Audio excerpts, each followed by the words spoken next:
Hello, my name is Jack Descartes. Welcome to Sentinel Circle.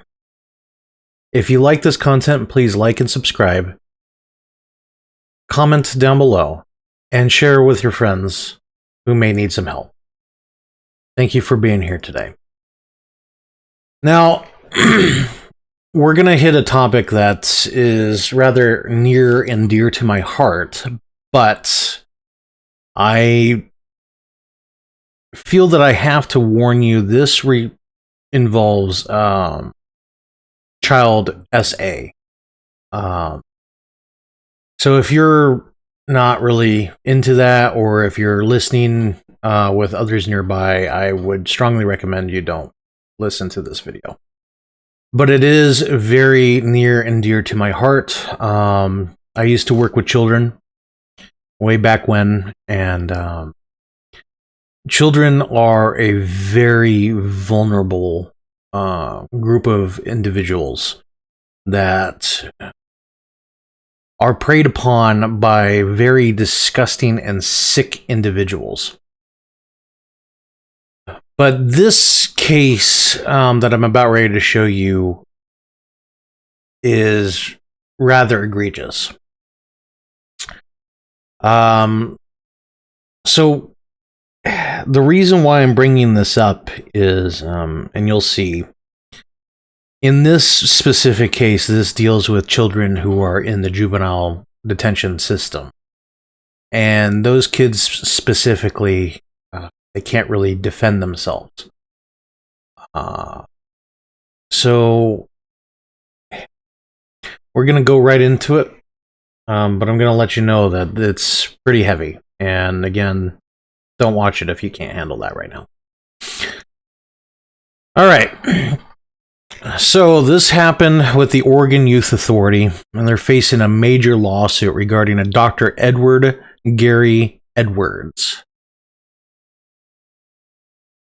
Basically, he would use his position as a doctor to do things to children, and it had been going on for, and according to this, about 40 years of service. 40 long years. Children between the age of 12 and 16 being abused, specifically boys, which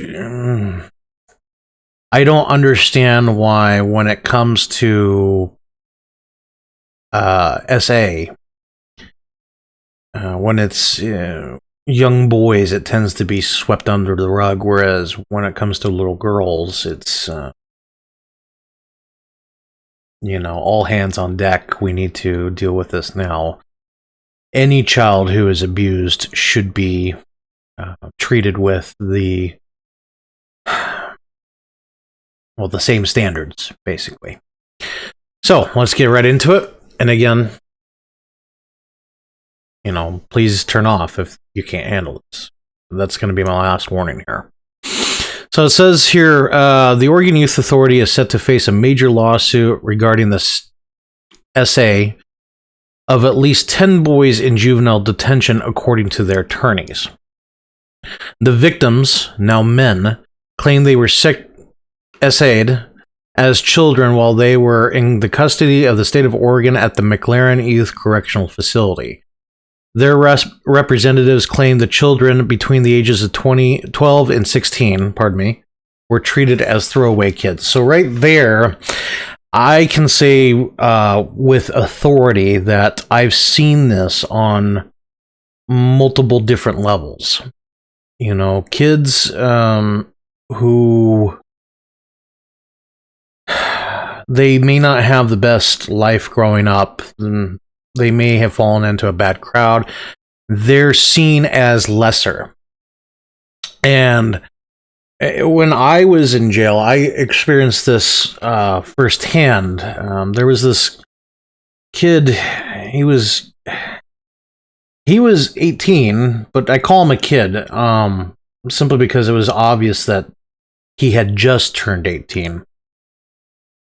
He had been involved in drugs for over 10 years at this point. He was homeless and he couldn't read or write.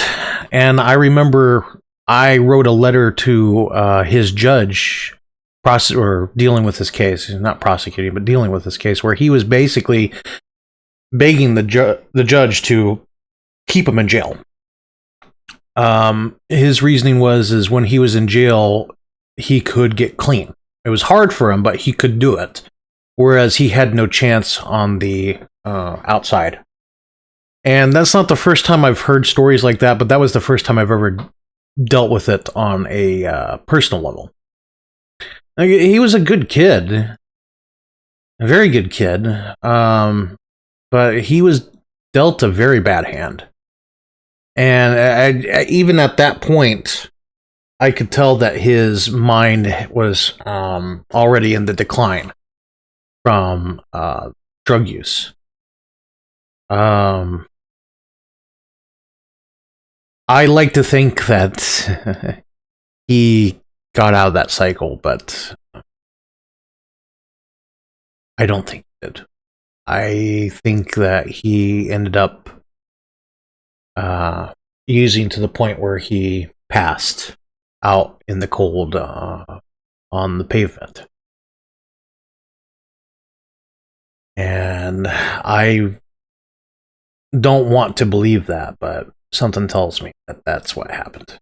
And unfortunately, statistically speaking, that is the most likely scenario in that case. Anyways, let's continue. Oregon Youth Authority confirmed to Cone 6 on Thursday night that director Joe O'Leary had been fired. Well,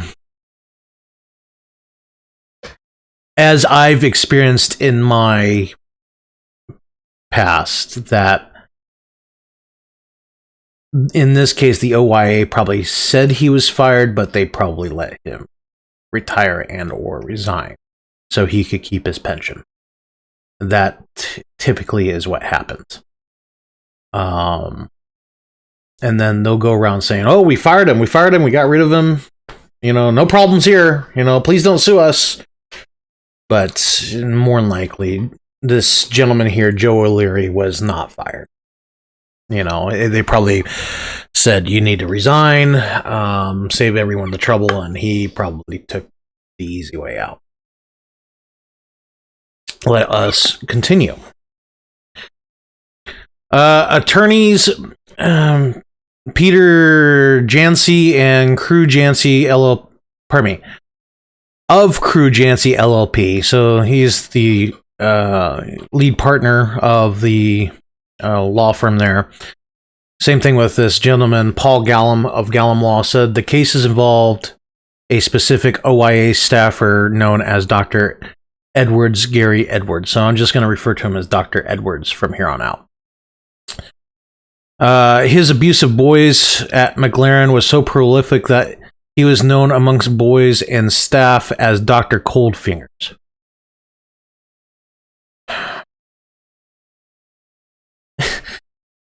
It's one thing for the boys to know, okay? Prisoners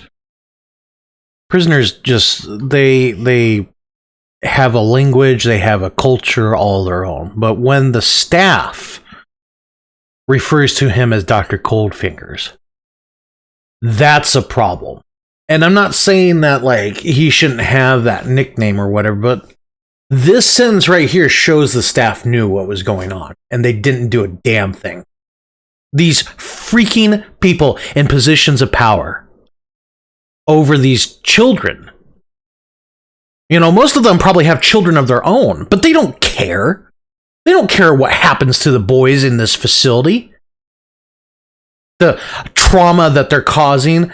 A lot of these kids, they're going to be messed up after an experience like this. And no one said a dang thing. No one did a dang thing.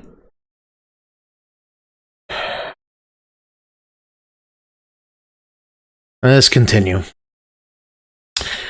Dr. Edwards served as the primary medical provider at MacLaren from 1977 until at least 2008. And attorneys said he had private access to thousands of children during this time. You know, again, it's a doctor's situation. You need to have that privacy, but God, that's disgusting. Let us continue. The doctor was in charge of intake exams at MacLaren, which means that he had a reason to be alone with every single child that came through MacLaren during those 40 plus years of service, Jennings said. And at nearly 300 youth housed in there at any given time by 40 years, that means this doctor had an opportunity to abuse more than 10,000 children in Oregon custody. God, this is so hard to read. Oh my God. Let us continue. According to the lawsuit, victims had reported their concerns about Edwards to other staffers and through the OYA abuse hotline. They have a hotline for this.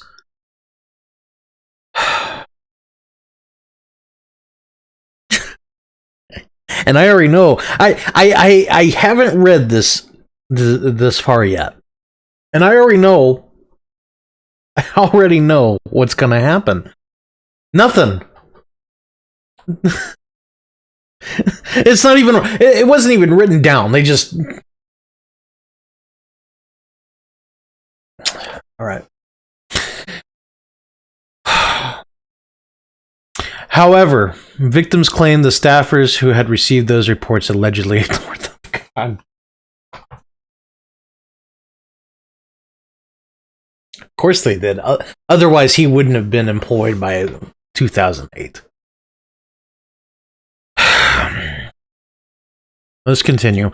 Worse than that, we allege in this lawsuit that at times the MacLaren staff weaponized. What? The MacLaren staff weaponized Dr. Edwards' abuse of youth. And by that we mean when one of our clients' behavior wasn't into the staff's liking, they would threaten them that, hey, if you don't get in line, we're going to send you to see Dr. Coldfingers.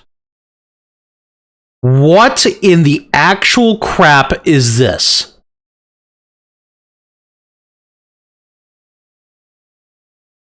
Not only, hang on, not only did the staff know, but they threatened these boys with the abuse.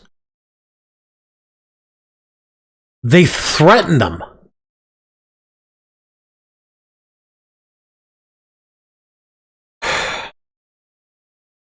I understand. It's hard to deal with children sometimes, especially boys.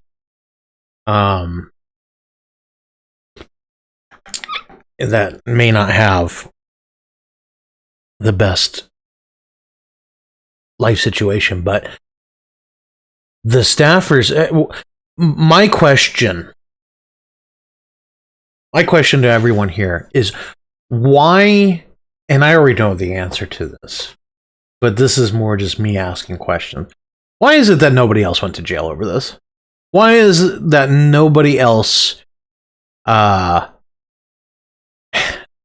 know why no one's in jail. You got to prove this stuff beyond reasonable doubt in a court of law. The standard for a criminal proceeding versus a civil proceeding are two very different standards. So to prove to someone that they knew this, it would be hard, but what the hell?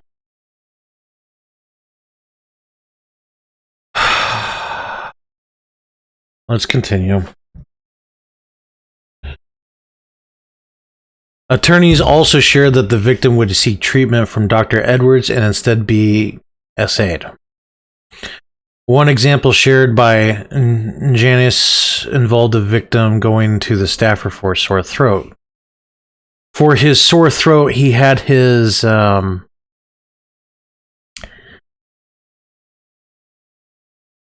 his groin fondled by Dr. Edwards for minutes with ungloved hands. God, Lord,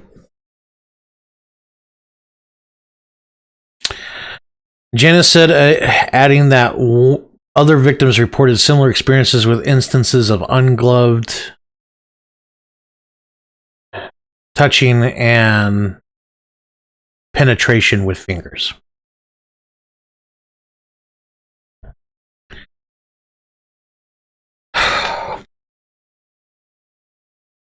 I didn't realize it was going to be this difficult. I'm sorry. But there's a point to this. We will continue. The lawsuit claims that some of these men have grown up to avoid the doctor's offices, refusing to see a doctor who isn't female, and put off treatment while others face drug abuse and mental health issues. It says mental health, but it's really mental health issues. Glam shares that these responses came from long-term trauma of SA while being in a correctional facility where they are stripped of their rights and do not have an authority figure to turn to. The worst part of this, too, is these kids are abused by staff, and then they think to themselves that they can't really tell anyone because nobody's going to believe them. No, the staff knew. The staff threatened. They didn't care. A lot of these staff members probably have children of their own, and yet when it came to these boys, it doesn't matter to them. Unfreaking believable. Unfreaking believable. That just... And I know... For one case, every single case that is exposed and brought to court, there are 10,000 that do not see the light of day. 10,000. Unfreaking believable. Both attorneys believe Edwards, Dr. Edwards, who died in February 2025, so he just croaked.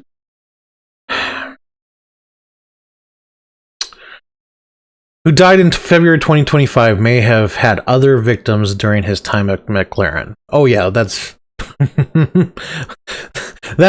goes without saying. The 10 victims involved in this lawsuit are seeking more than $50 million in damages.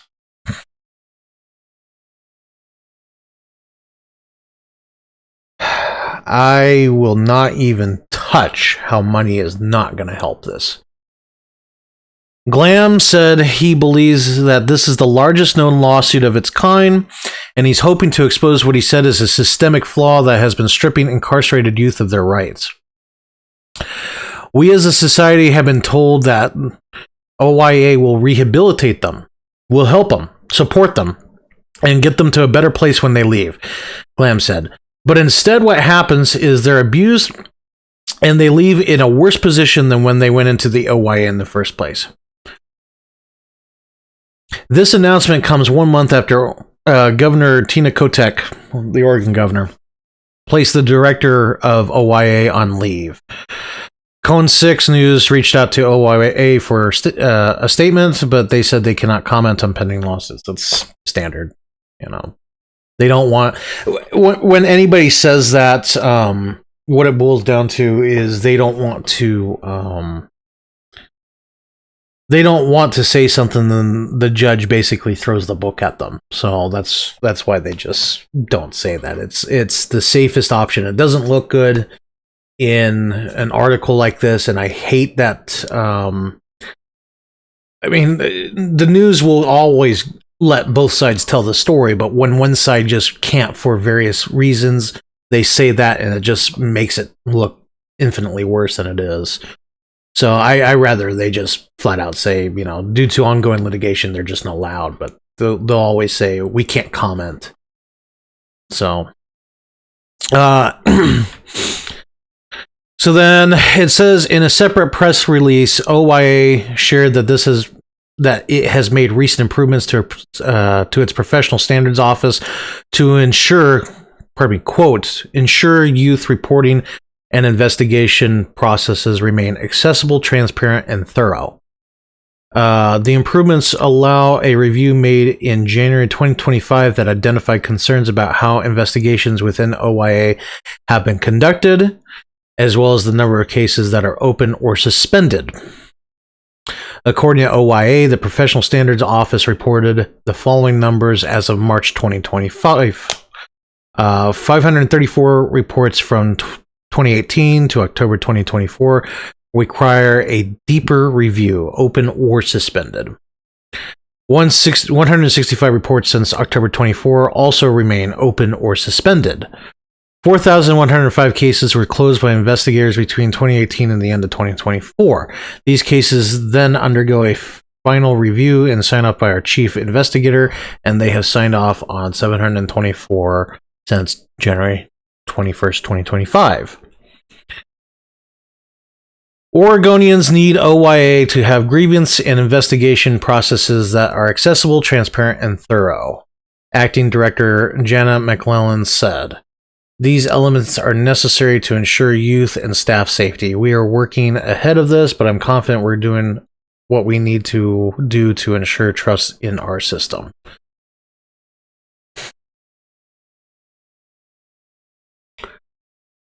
I didn't realize it was going to be that bad, but the point is, I feel whenever,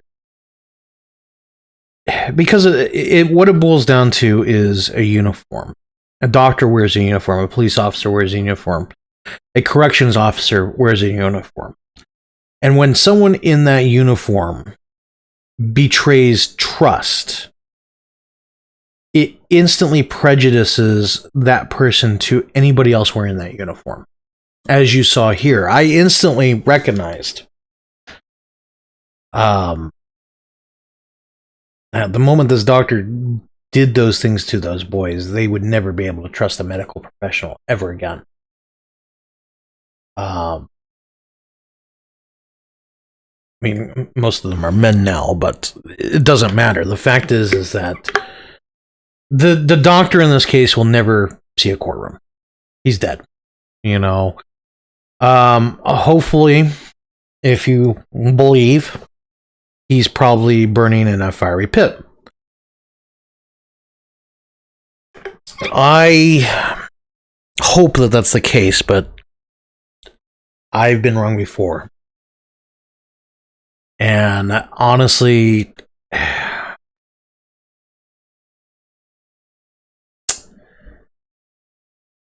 to me, it's not good enough. You know, the guy walked free after abusing those boys. And he got to live a full, fulfilling life doing that.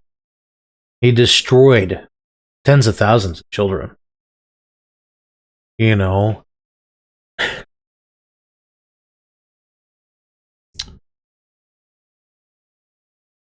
by doing those depraved, disgusting acts on those poor innocent children. You know, I'm not going to sit there and say that, you know, those kids broke the law and it's their fault that they're in there. It doesn't matter.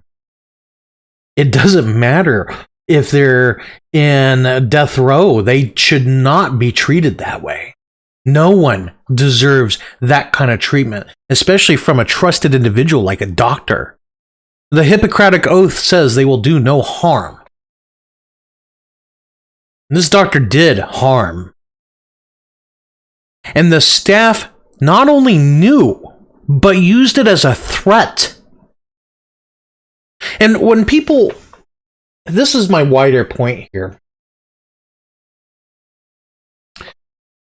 When I ran for public office back in 2016,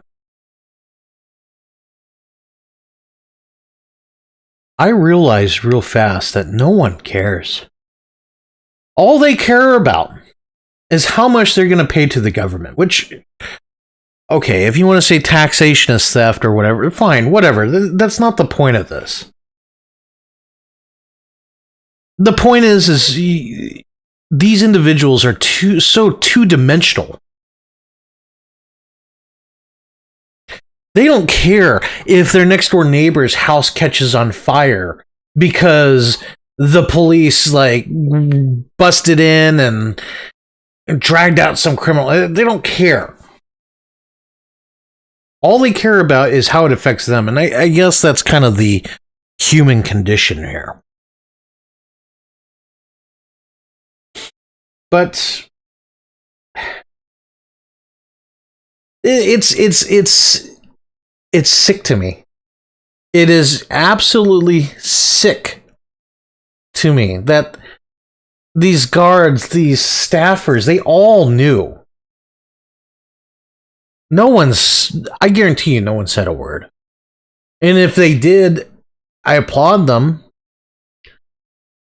But it obviously got covered up because he was allowed to do it for 40 years. 40 years unchecked.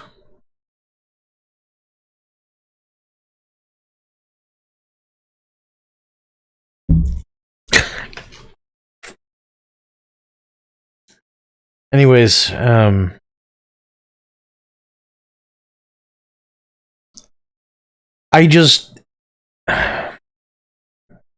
I want you to know the reason why I brought this to everyone is it happens. It happens every single day. And nobody speaks up because they're afraid to lose everything. When people say, for evil to triumph, good men have to do nothing. Well, this is what happens. This is what that quote is for. Nobody did a dang thing. And the problem is like, this is where I get blackpilled. This is all intentional. It's not a failure of the system. It is the system. You know, had he, and this is again just me just saying this. Everyone deserves a defense, and criminals have rights too, whether we like it or not. That's what our system is built on. Everyone has a defense. Everyone has rights. Had the doctor been charged criminally, you know, it becomes an issue of he said, she said. Or in this case, he said. You got a doctor. Well, he's not a doctor. He was a doctor, but you have a doctor in a trusted position, you know, who is watching over these children. And, you know, the children are basically nothing. They're in there. They're, you know, children. People incarcerated, they'll lie, they'll cheat, they'll do whatever they can. But the problem is it's kind of like the whole situation stacked against the kids. You know, because none of the staff members are going to come out and say what happened. Even if they physically watch it, they'll never say a dang thing. But they all knew.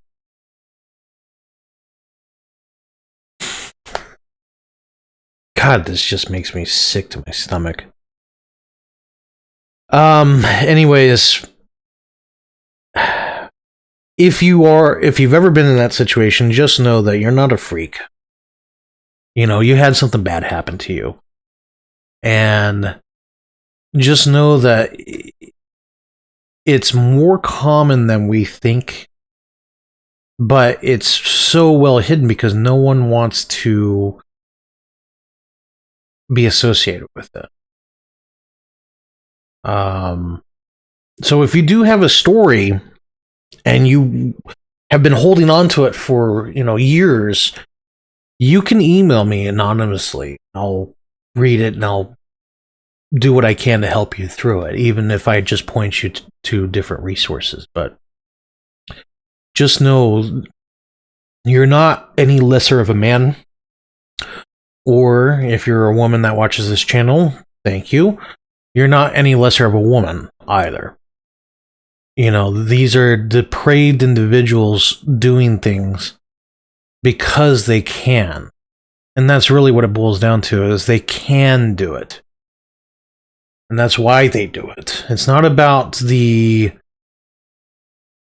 gratification. It is about the fact that they can do it and they can get away with it, and there's not a dang thing you can do about it. It's the power that comes with it. Don't let it define you. Anyways, I appreciate you sticking with me if you did. It was a heavy topic. My name is Jack Ducard.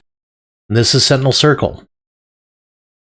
Please like and subscribe, and if you feel that these videos can help, share. Share with someone that needs it. Thank you, and have a good day.